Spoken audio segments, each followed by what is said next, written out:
I dropped Donald Trump into the three most brutal eras in human history to see how he takes control. No politics, no modern news, just raw power, swords, and survival. To dominate, he has to conquer ancient Rome, survive the Dark Ages, and master samurai Japan. Let's see if he survives. First stop, Rome. From the marble of Rome to the mists of Britain, to the absolute silence of a disappearing Japan. This is an investigation into the manager's intent, the art of the lever, and the Zen deal. Prepare to see power as it truly is, a succession of rituals, metadata, and moments of transition. Reimagine the hills of Rome, not the Rome of textbooks, but a Rome of visceral realism. Here, Trump is not an absolute emperor, but the princeps, the first citizen. He walks through sun-drenched marble corridors, but the shadows he casts are deep and sharp. He doesn't wear gold. He wears the toga praetexta, the subtle purple that signals authority without the vulgarity of a crown. He understands what we call manager's intent. He treats the Roman Senate not as a legislative body, but as a high-volume branding stage. The goal is not to govern through bureaucracy, but to whip the mob into a frenzy that dismantles the old order. In the background, among wax seals and ancient parchments, the danger is real. The daggers of his political rivals echo the forbidden files and surveillance files of the Department of Justice that we know in our era.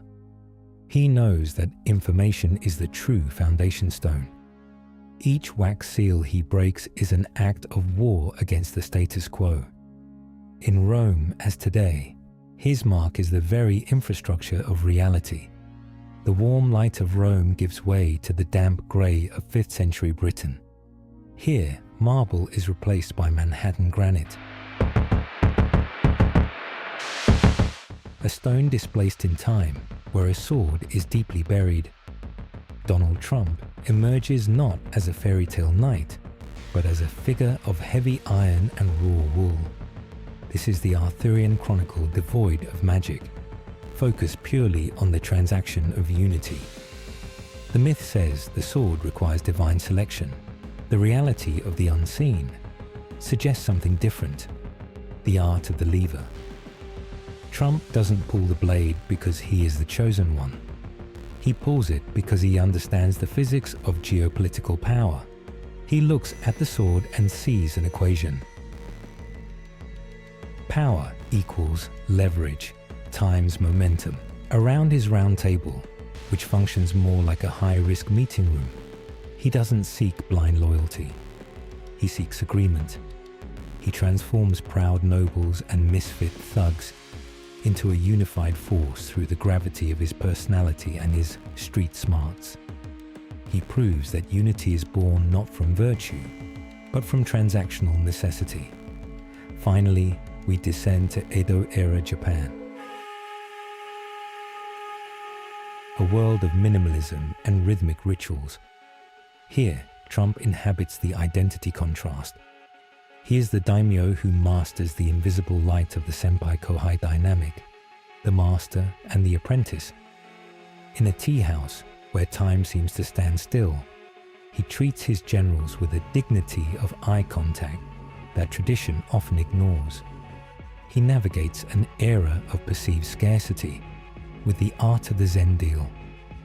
While indigo-dyed silk whispers and bent steel gleams, he controls not only the army, but the metadata of the moment. He understands that in a world of rigid traditions, the most powerful man is the one who controls the ritual. He does not fight change, he shapes it through silence and precision. He is the mentor who gazes into the abyss of change and decides exactly how the new world will be assembled, piece by piece, with the patience of a craftsman.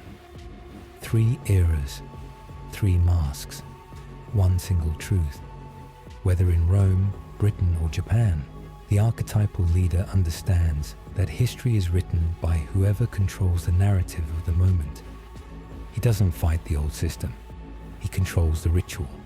He's the master looking into the abyss, deciding exactly how the new world will be built, piece by piece. The only question left is, who is he coming for next?